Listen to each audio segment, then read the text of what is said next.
This past hour, you've seen that revenge can be sweet, sort of, a kind of rough justice. But it can also be very destructive. When thoughts of vengeance fester for years, they can build to a nasty flashpoint. In the next hour of 2020, you'll see a dramatic case in point. A young man who wanted to get back at his own mother for shattering his life, raising him in a bizarre religious sect that he says condoned sex with children. That story is coming up now.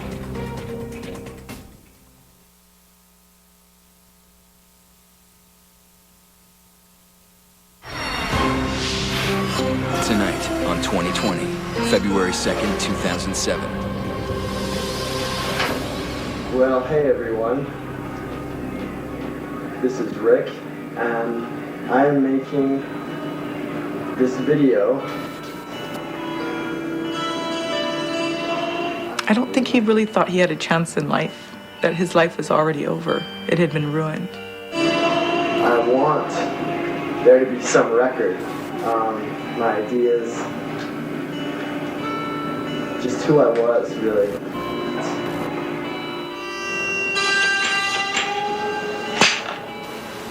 So if I don't f*** up and do something stupid and blow my nose off instead of my head. He would tell me, I just want to die. I'm just tired of this life. I'll never be free from this pain and this past.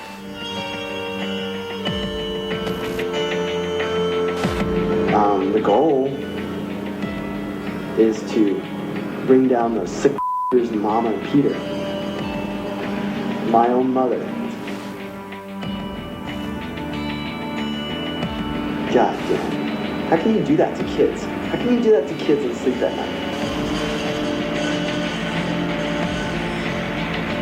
Everything that was wrong, we were taught was right.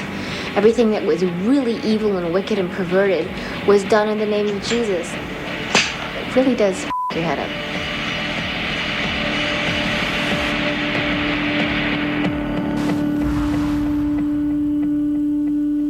Good evening and welcome to the second of our 2-hour special tonight on revenge. What you've just seen is real. A young man named Rick Rodriguez, tormented by his past, recording his final thoughts as he prepares to kill himself and his own mother. What would push him to take such extreme revenge? His videotape tells only part of the story. Tonight's scenes from a powerful British documentary called Cult Killer, and our own reporting will fill in the details of his life. A boy raised in a religious group that allowed sex with children. What you're about to see is at times graphic and disturbing, but it will help you understand what pushed Rick Rodriguez over the edge. Here's Jay Shadler. 2 months after his suicide, memories of Rick Rodriguez haunt this service being held in his honor.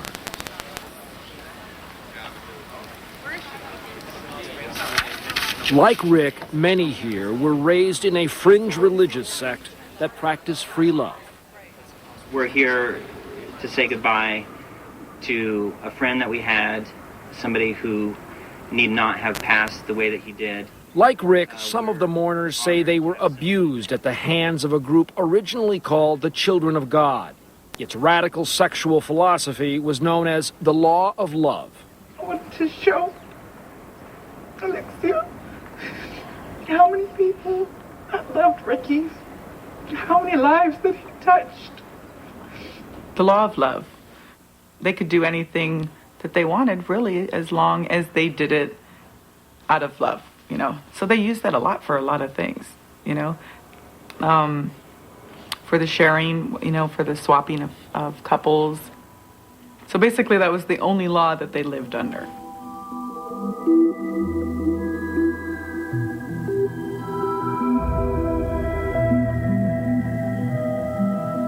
Because they certainly didn't abide by society's laws, you know. Definitely didn't abide by those laws. It just gave them an excuse to do whatever they want to anyone, really, or with anyone. The Law of Love was the creation of David Berg, founder of the sect, and it was promoted and encouraged through its publications. I practice what I preach, and I preach sex, boys. And girls, hallelujah. When I say you know what I'm talking about, don't you? Every one of you know, except maybe some of the little children. And our kids are so smart, they even know what that means. We don't think there's anything evil about it. We don't think there's anything wrong. The circumstances of Ricky's passing are very tragic and uncharacteristic of Ricky as a person. Ricky would want this memorial, his memorial, to be a celebration of life, not a celebration of death. Don Irwin grew up in the sect and was a close friend of Rick's. Celebration of hatred. His mother, Judy, had joined in the early days of the group. I actually joined in 1970, and of course I was 20, very vulnerable, didn't know what I was doing, you know. I had always, since I was a kid, wanted to do something for Jesus, so you kind of got drawn into the fact that it looked like they were doing something because there were numbers coming at you. And actually when I joined, there were 200 people.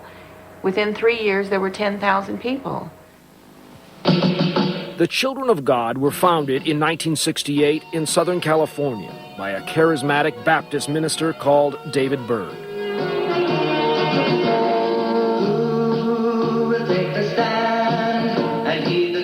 At first, Berg preached a simple back-to-basics gospel, prophesizing the second coming of Jesus. But as his popularity grew, his sermon became more disturbing. By the early 80s, as film from the time shows, Berg's band of hippie followers had mobilized into a disciplined army of converts, changing their name to The Family. They fanned out across the globe.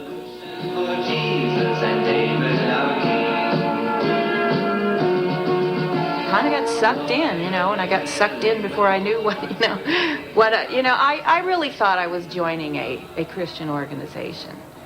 I thought it was what God wanted me to do. I had no idea that, you know, it eventually would turn into dark betrayal. To the outside world, The Family was a missionary organization, spreading their word from Mexico City to Manila. But behind the closed doors of their communes, free love was their theology. At the age of 7, I remember it was in Panama, and it was New Year's.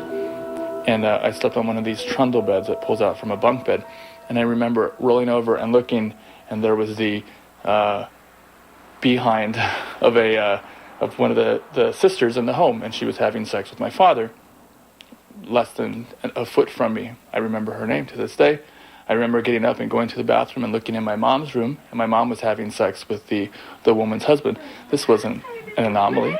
Okay, girls, but don't cover up too quick. You know, don't like it was part of our doctrine, it was part of our dogma, and it was not something that was restricted to adults. We were taught that as children. Armed with camcorders, far-flung communes often recorded their exploits, sending David Berg messages of love.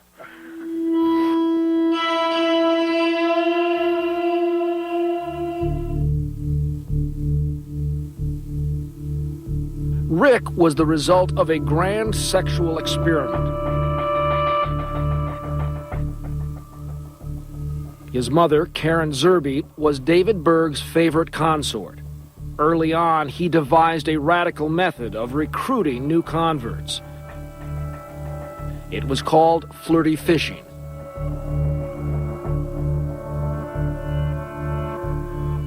So flirty fishing basically consisted of family women, more commonly and occasionally men, going to places where they could meet people, bars and nightclubs and what have you, and making themselves available to these people, fairly readily available for sex.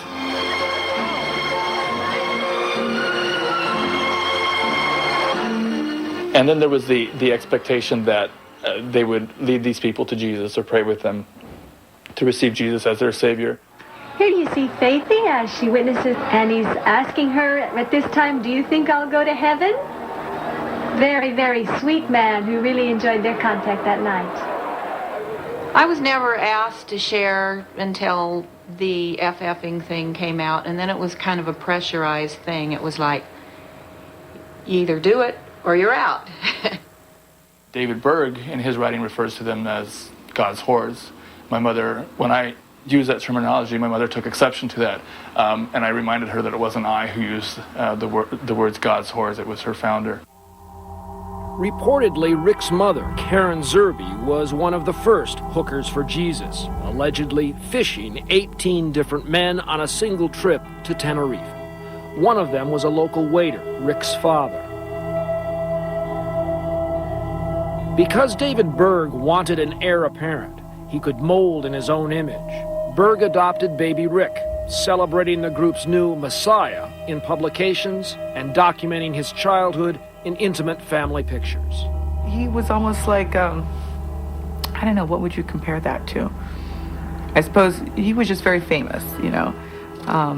Probably one of the most famous. It's sort of like next to his dad, you know. It's like their family was like royalty, you know, and he was like a prince and a, you know, soon to be king sort of person.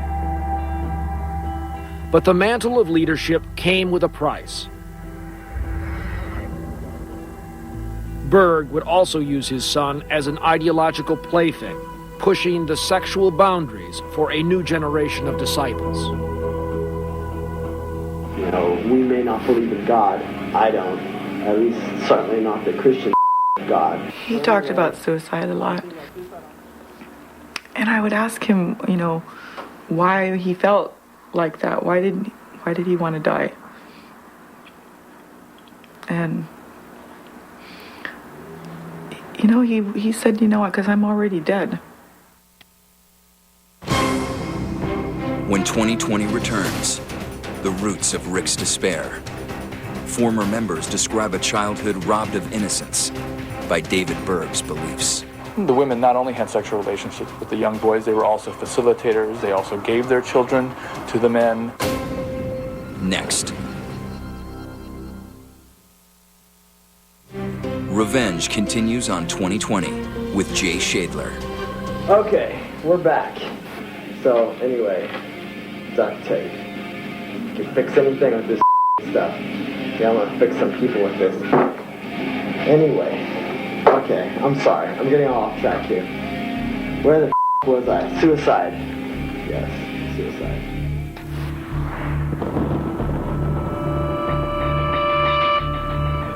24 hours after Rick recorded his suicide video, he left his Tucson apartment and hit the freeway.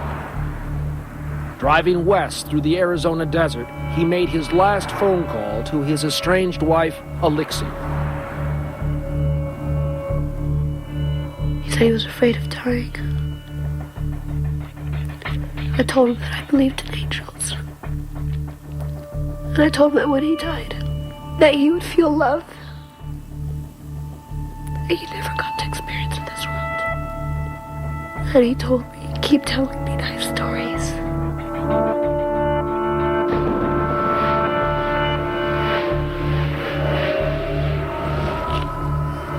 Different parts of the conversation, he's like, well, I think I'm gonna pull in here and kill myself. And I'm just freaking out. It's like, what are you gonna do?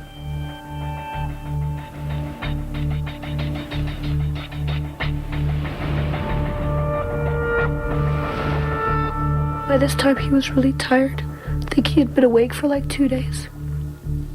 And he just started mumbling words. He was like, I have to go now. He goes, I'm so tired.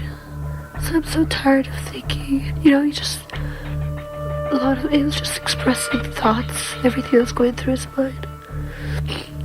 And then he was like, I have to go now. Rick was reaching out to friends and family. I got in contact with my sister. Well, I consider her my sister because to me she is. She's not flesh and blood. But I'm talking about Davida. She calls me sometimes and we talk. And tells me the stuff she's going through. And it just breaks my heart, you know, because I want to help her, but there's nothing I can do because it's all up here, you know. The damage has been done. David Berg frowned upon conventional families, and Rick was raised by a coterie of female acolytes, along with a baby girl called Davida. The pair grew up almost as brother and sister.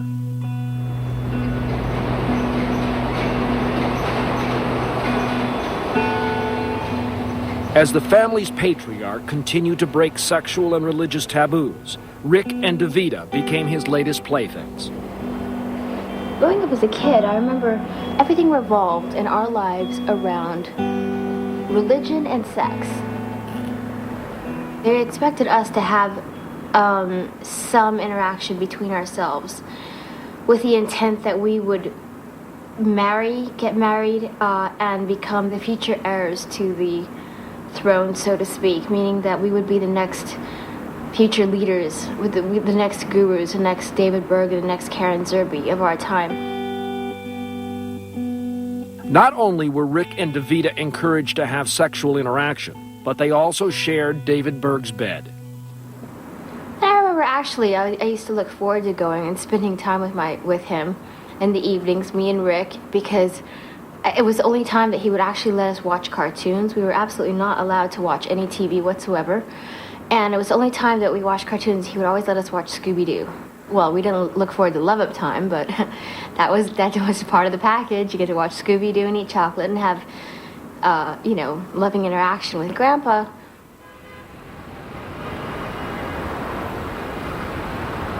There was never penetration, but up until about 12 years old,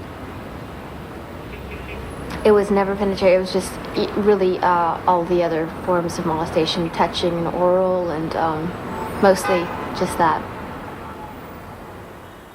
Except it was different with Rick. He always had intercourse with the adult women because as a little boy, I suppose it's a little different, you know.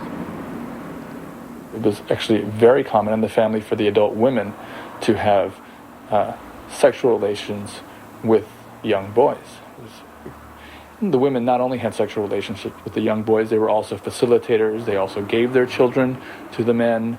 It wasn't just the case of sort of, sticking up for your mate or for your partner, the woman defending the man and being in denial because of it. No, they were active enablers and active participants in our abuse.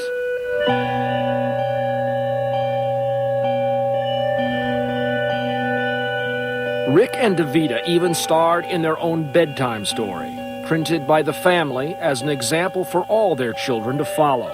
Chapters dealt with potty training, discipline, and sex.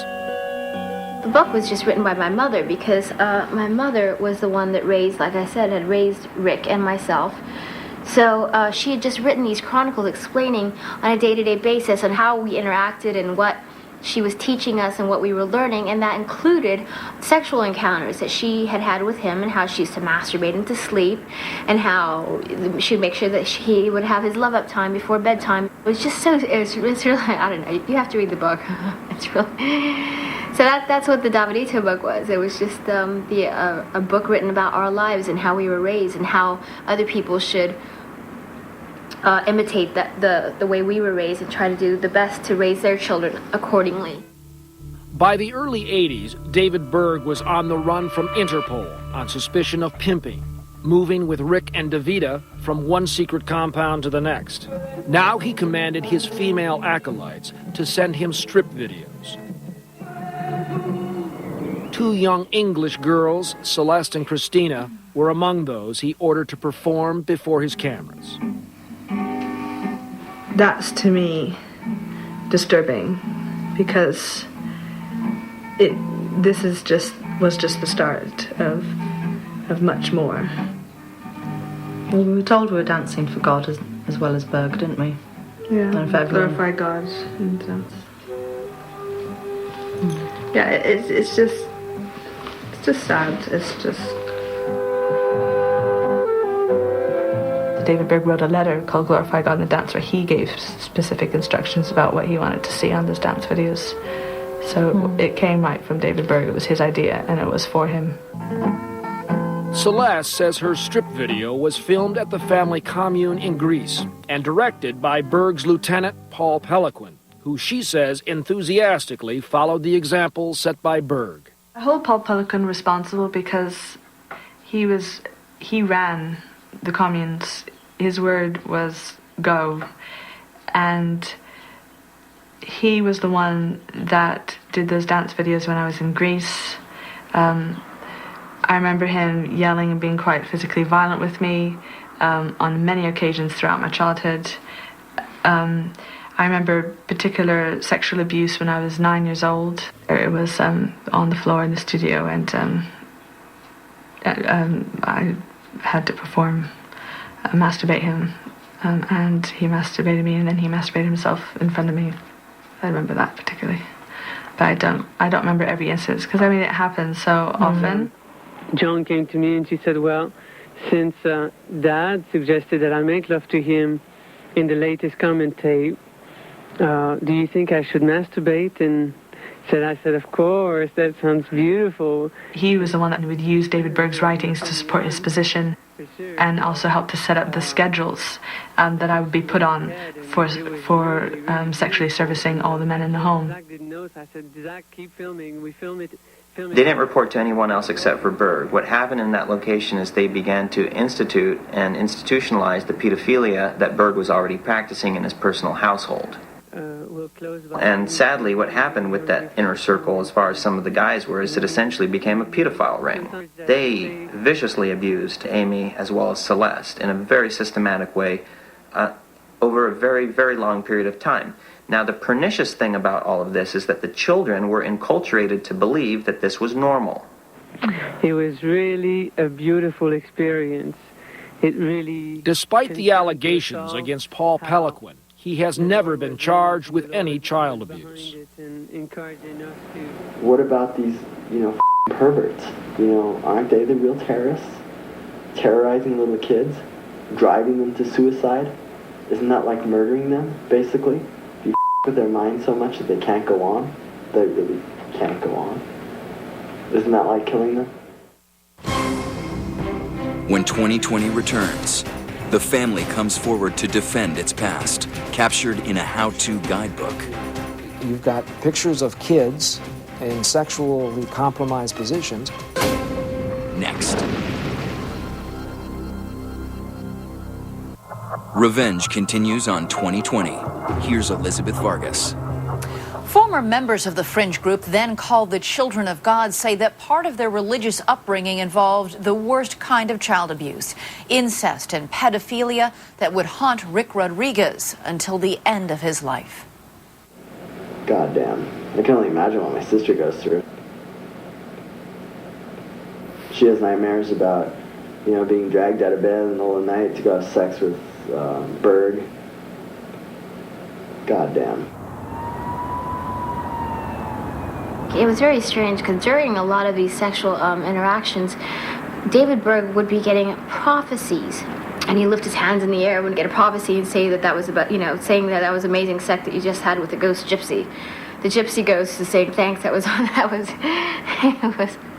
he'd get a whole prophecy. It was really disturbing. By age 12, Rick was reportedly sequestered at the family's secret headquarters, where his abuse may have reached new extremes.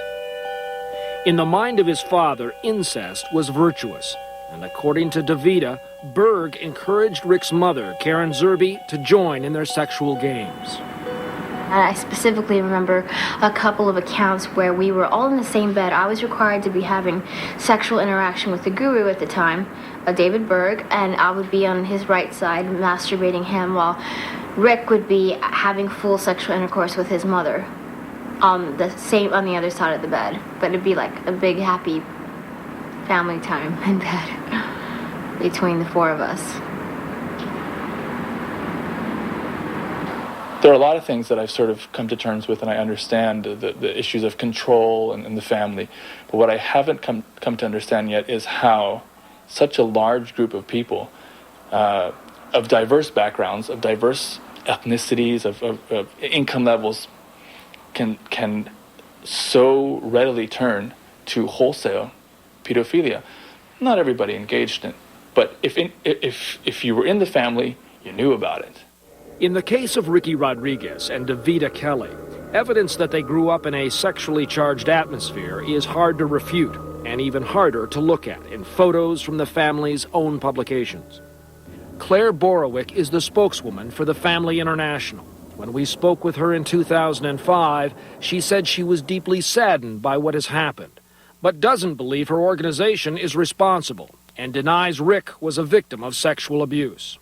It wasn't really an issue of sex. There was a liberality that existed in our homes. That degree of liberality existed in some homes, not in most homes. Well, how about David Berg's own home? How about, for example, in the book of Davido? Mm-hmm. Here's a picture of Ricky in front of a Playboy playmate. On the next page is a picture of Ricky at the breast of one of your elders. Mm-hmm. Well, you're giving a sexual context to that. He's 2 years old, but... You wouldn't give a sexual context to Ricky standing in front of a Playboy yes, I playmate? understand. Why are the faces blanked out? Well, because back then Father David had received some threats. You don't think that they were scratched out to protect their identities? No. You don't? I mean, I don't mean to be obtuse, but it seems to me as if one of the reasons that you'd cover it up is because you've got pictures of kids in sexually compromised positions. You don't want their identities. I can understand you'd look at it that way, but I'd have to show you our other books so you could see that in our normal publications it had absolutely nothing sexual in it. But other ex-members that we've met before, like Celeste Jones and Don Irwin, still insist that an intense atmosphere of sexuality pervaded the groups they lived in. But I also was subject to sexual abuse. Adults teaching me mainly to fondle them, and also... At what age? 5 and 6 years old. 5 and 6 years old? Yeah. Scandalized by all these accusations and the subject of a number of police raids worldwide, the group renounced adult child sex in 1986. Just this week, it issued a statement to 2020 that included official apologies to several unnamed former and current members, and a letter from Rick's biological sister stating that he had, quote, become severely disturbed. When I knew him, he never felt any of the things he stated in his video. In our interview with Claire Borowick, she also stressed that no court has ever convicted anyone in the family of sexual abuse. The family turned over a new leaf in 1986, right? That's right. Now, we did not have any policies in place that would protect our minors. It became very clear in 1986 that that was very necessary and important. But more and more, those who spent their childhoods in the family have spoken out and remember a far different reality, including this former sect member known as Francisco. The family maintains, even today, that in 1986, the line was drawn. After that, no more sexual contact between adults and children. Is that true or is that false? Nobody came to us and told us this was changing. We didn't see a change. Despite that claim, other members of the family, including these young people who we met 2 years ago, insist they've never experienced any abuse in the group, which they say engaged in fundraising and charitable activities around the world. If it was categorical, if it was widespread, how come I never suffered abuse? How come I, who have over 100 personal friends in the Family International all over the world, how come none of them ever told me they witnessed abuse or experienced abuse? The family has denied that Karen Zerby, Rick's mother, ever had sex with him, and say he himself never made this allegation to them. Gather with you saints at the river. In 1994, David Berg died, and Karen Zerby became the new leader of the sect, living a life mostly in hiding ever since. Whatever actually happened in David Berg's bedroom had a profound effect on Rick and his sister. In recent years, Davida has struggled with drug abuse and today earns her living as an exotic dancer. As for Rick... Jesus Christ. You know, anger does not begin to describe how I feel about these people and what they've done. You know, I mean, rage. I think I'm just really in the head. I've tried so many things, trying to somehow fit in, somehow to find, you know, a normal life. But was normal ever an option for this young man, now on a violent collision course with his past, as he hunts for his mother, the family's current leader, Karen Zerby? And I want to keep going until somebody gets her, I get her, justice will be done. Believe me, it's only a matter of time. When 2020 returns, the destructive path of revenge. A female victim was laying on the carpet. It appeared that her throat had been slashed. Next.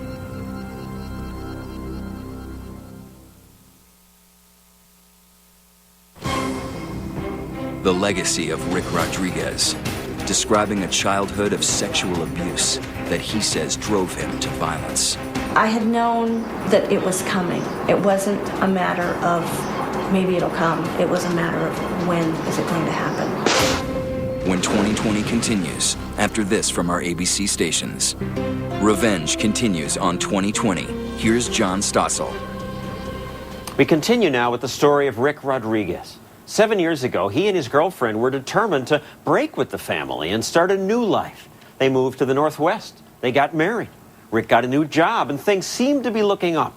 But 3 years into his new life, his past closed in. At Rick and Alixia's home in Tacoma, Washington, former members of the family began contacting them, urging Rick to take a stand against their abusers. Raised to be a leader, it was a role he found difficult to refuse. People would ask him, "Why aren't you doing something about it? If you know the truth, you more than anybody else will be believed because of where you were."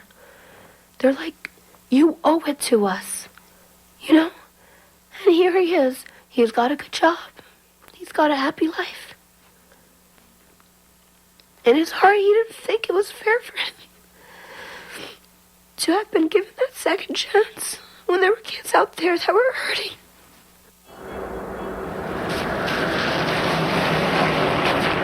Rick's thoughts turned to revenge against his mother, Karen Zerby, and he began forming a plan. In the summer of 2004, now age 29, he left Alixia in Tacoma and drove south to Arizona. My mom's gonna pay for that. She's gonna pay dearly, one way or another. If I don't get to her, man, if I don't get to her and life goes on, I'm gonna keep hunting her in the next life, let me tell you.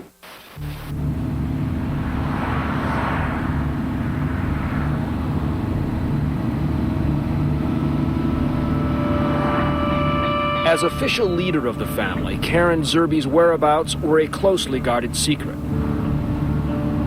Even Rick, who had severed all ties with the group, had lost track of his mother. So in seeking his revenge for all those years of alleged sexual abuse, his first step was to find her.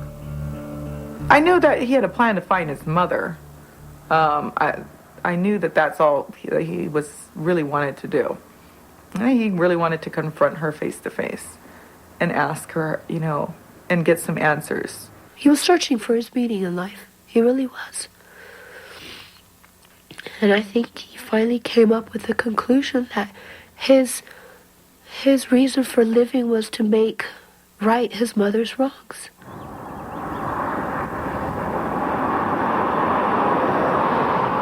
In the summer of 2004, word reached Rick that his mother had recently visited his grandparents in a Tucson retirement home.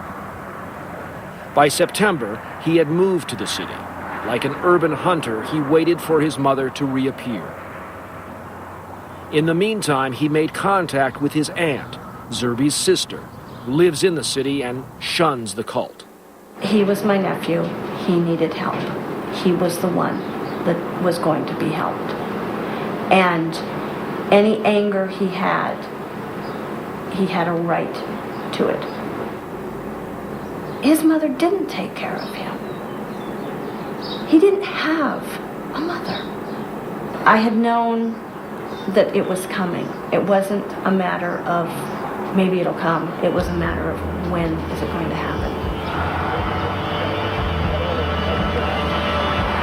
Rick rented a room in a rough part of town and found a job as an electrician. He practiced martial arts at a local gym and joined a gun club. And he waited for his mother.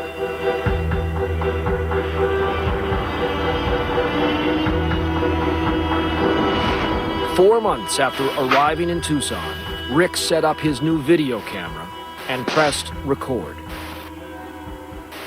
I'm not trained in torture methods, which is what I'm gonna have to make do. I got my drill here. The reason why it's got this padding on it is just to try to silence it a bit because I'm in an apartment. I got a soldering iron, heat, rather crude implement, I think can work wonders, especially if it's used in the right way. But I'm not trained. I don't know how to do this. I don't even want to do this. God damn it.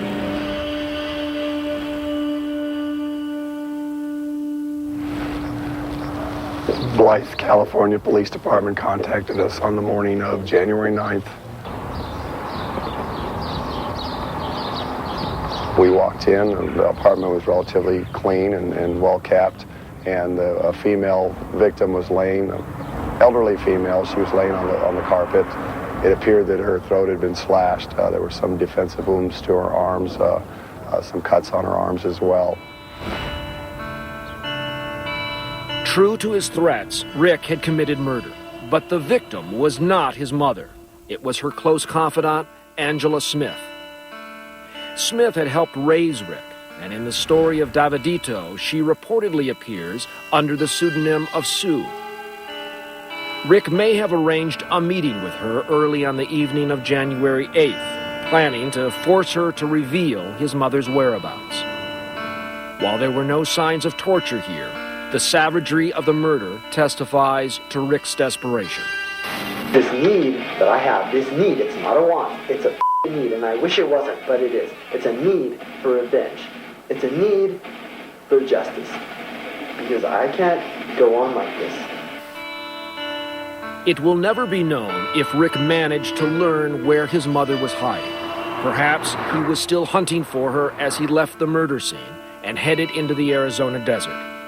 What is known is that his final act of violence was against himself. Police say sometime after midnight, he drove into this empty lot. I'm sort of quitting right now, but in a way I'm not, because I'm not doing it the way I want to do it. I didn't just turn tail and run and let those win. And fired a single round, ending his life.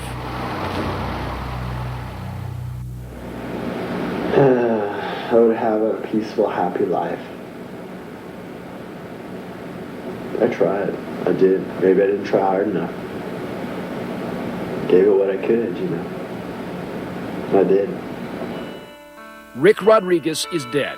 His mother, Karen Zerby, is still alive. But where is she? Revenge continues on 2020. Once again, Jay Shadler.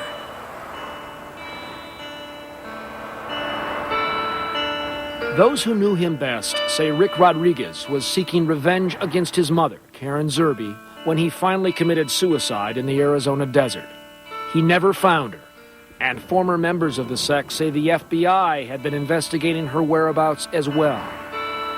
We took the mystery to Carol Borowick, current spokeswoman for the Family International. We spoke with her in 2005. Why do you think, at this crucial moment in the history of the family, and in this crucial moment for Ricky and all of these other second-generation kids, your spiritual leader, Karen Zerby, is nowhere to be found? Don't you think it's We don't look at it as nowhere to be found. She's very present in her writings. Do you know where she is? Do I know where? No, not necessarily. You No. don't. Claire, the Pope is a spiritual leader. We know where he is. Karen is a spiritual leader, and we don't know where she is. And her son just committed suicide and murder.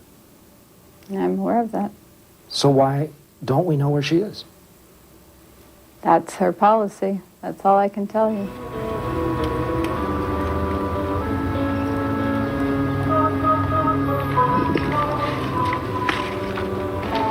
We want to release dubs for Ricky, and I'm also going to read off the names of people that we've heard of people who passed away who were not remembered, but this first dub is for Ricky.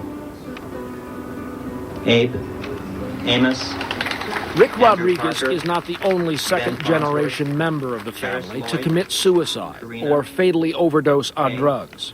Exact numbers are not known. Martin, But some here say as many as 30 have died in the past 10 years.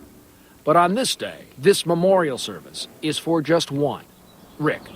He wanted to understand, he wanted to care, and he wanted to do something about the pain that I had suffered and others had suffered, like himself. Well, Rick and I grew up together. We were born in the same country, same hospital. My mother raised us both, and I just wanted to say that if it wasn't for my family and friends who had been there for me, I can't say that I wouldn't have killed myself a long time ago.